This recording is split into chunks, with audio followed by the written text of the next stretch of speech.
Hi, my name is Julia Walashko, and this is my final project for functional nutrition. So my topic for my final project was ginger and pregnancy-induced nausea and vomiting. My main target audience is pregnant women who are less than 20 weeks gestation and who have mild to moderate nausea and vomiting symptoms. So today we're going to be focusing on ginger as the key ingredient in alleviating nausea and vomiting, and we're going to be making banana nut ginger muffins as our recipe. So to start off, we have all the ingredients we need to make this recipe on this table, and I'll go and explain the measurements needed to bake these muffins. So first we're going to start out, you need a half a cup of chopped walnuts. You can use pecans or whatever nuts you'd like, but I'm going to be using walnuts. Next, we're going to be using 3/4 a cup of old-fashioned oats. You can use quick oats, but they're a little finer, so I'm using these old-fashioned oats so that the texture in the muffin is a little more prominent. Next, we're going to be using 1 cup of flour. You can use whole wheat flour as well to increase the nutrition profile of the overall muffin, but I have white flour on hand and that works just as well.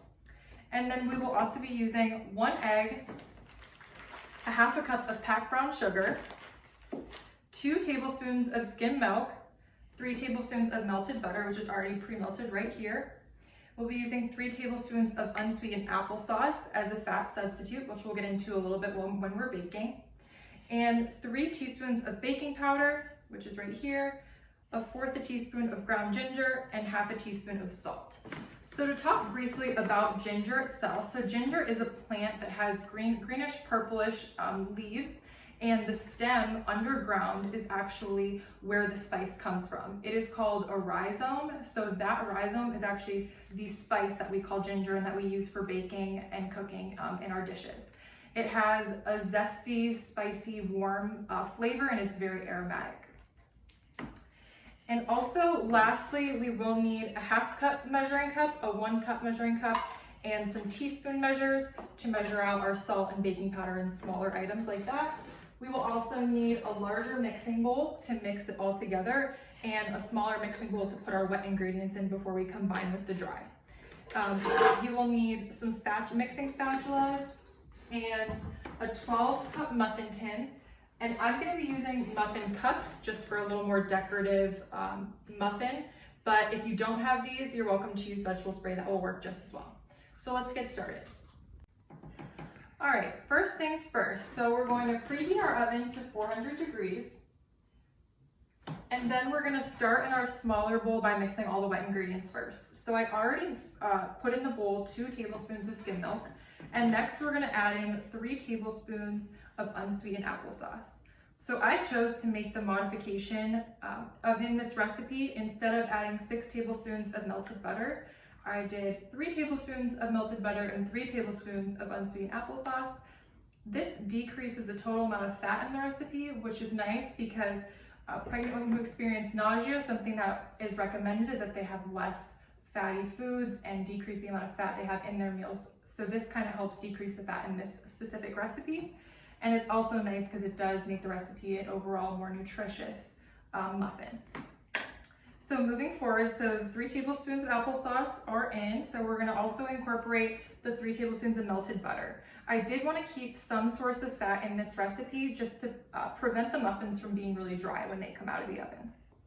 So we're adding in the 3 tablespoons of melted butter. And lastly, we're going to add 1 egg. So let's crack the egg, put it in here. Make sure not to get any shells and dispose. So now we're just going to whisk this up. You can whisk it up with a fork. I just have a mixing spatula. It all does kind of the same thing. So we'll mix it up here. Okay, so now we have incorporated all of our wet ingredients together. So we're going to set this aside and we're going to focus on our dry ingredients. So move these things aside. So now we need a larger bowl for the dry ingredients. So what's going to go in here is going to be we're going to start with 3 mashed bananas. So we want our bananas to be ripe when we're mashing them, just so that it makes it softer and easier for them to mush down into that consistency where it's easier to mash. So we'll peel these bananas and put them into a large mixing bowl. It has a lot of phenolic and terpene compounds that work in the body to reduce the nausea and vomiting symptoms that a pregnant woman may experience early in their pregnancy. So research has shown that around 1 gram a day of ginger is effective in alleviating those symptoms. So 1 gram a day could be of dry ginger, could be incorporating fresh as well. This recipe contains 1/4 of a teaspoon, so it doesn't reach that 1 gram, but if you mix in ground ginger in salad dressings or in smoothies, even in the morning with your tea or coffee, you can easily reach that 1 gram. The research was done using ginger supplements and capsules, so if that is more suitable for your lifestyle, then that will work as well. But reaching that 1 gram is really the effective dose to provide benefits to these women. So it looks like our banana is all mashed up. So moving forward, we're going to continue on with our dry ingredients. We are going to focus on our flour now. So we need 1 cup of white flour. So we'll take our 1 cup measuring spoon. And what's important with white flour is you just want to slide your knife over, not pack it down for white flour, just by sliding the knife over. So 1 cup of flour. And then you have that 1/2 cup of brown sugar. So a little bit different than the white flour. We want to pack this brown sugar into the 1/2 cup measure. So we don't want to lightly, loosely put it in there. We want to make sure it's packed into our 1/2 cup measure. Go over it just to even it out, and then we'll dump that into our dry ingredients. And then we'll move on to our oats. So using our 1 cup measure, we're going to add 3/4 cup of oats, as mentioned earlier. And I like the texture of the old-fashioned oats because they just add a little bit more aesthetically pleasing appearance when they come out of the oven. So I have 3/4 of a cup of oats. Move these to the side. And then lastly, we're going to add our baking powder that was already pre-measured, which will allow the muffins to rise.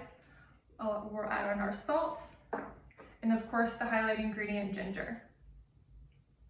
Make sure that's all in there.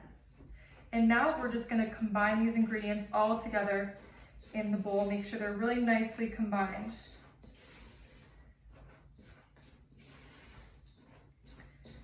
Just because you have to make sure that you incorporate that banana into the flour. If you want to take a look, it's as you keep stirring, it starts to combine into more of a batter-like consistency. All right, so now that it's slightly combined, we'll add in our wet ingredients into the bowl, and then we'll fully make our batter complete. So we'll pour our wet into dry. We always want to pour our wet ingredients into the dry ingredients when baking. Move this to the side. And now we'll combine, and we'll start to see our batter really come about.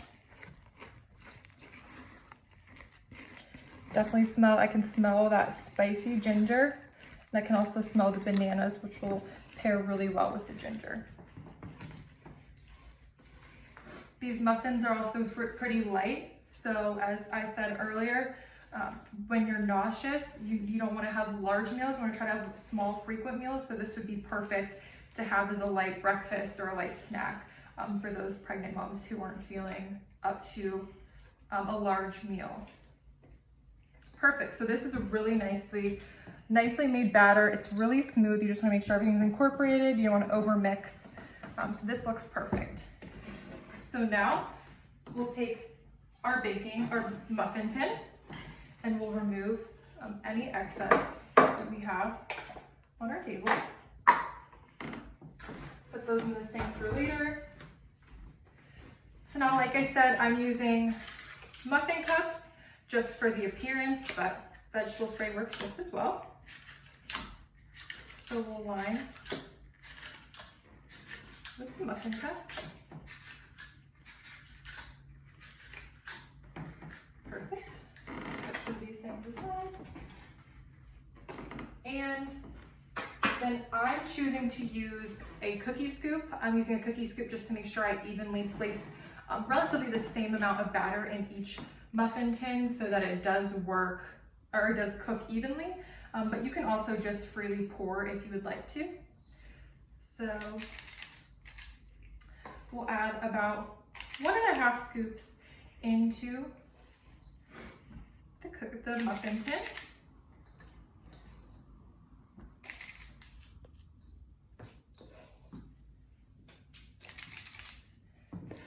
This just makes it so they cook nice and evenly.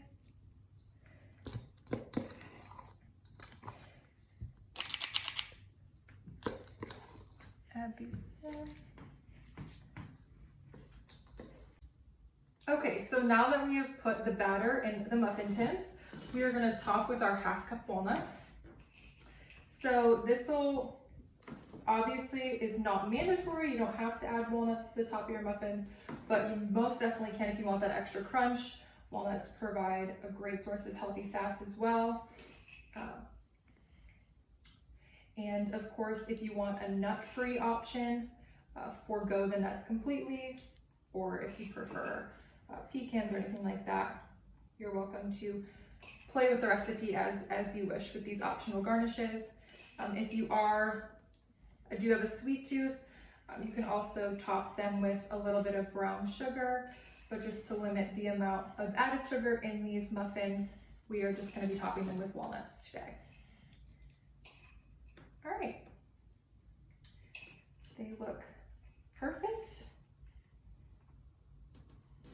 Perfect. So as you can see, they're topped with just a little sprinkling of walnuts, and now we will put these in the oven and bake them at 400 degrees for about 18 minutes or just until they're golden brown, and then we'll take them out of the oven and see how they taste.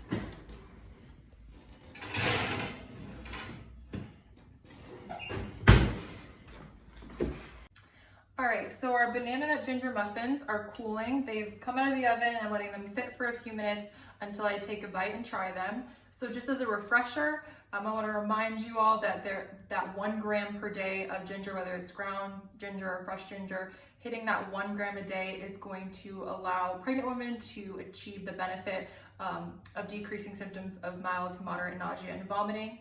And so 1 gram of ginger per day is about equivalent to 1/2 teaspoon. So whether that's incorporating that into some muffins like this recipe, or whether that's having a muffin, incorporating it into a tea in the morning, making sure that you're reaching that 1 gram per day in your diet will allow women who are pregnant to achieve that benefit.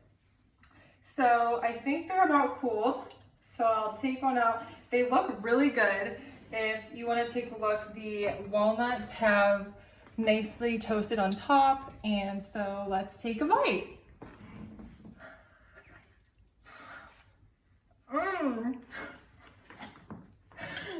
Wow, these are really good. I like how the walnut gives a crunch, and I can really taste the banana in there, and I can taste the warmness and the spice of the ginger.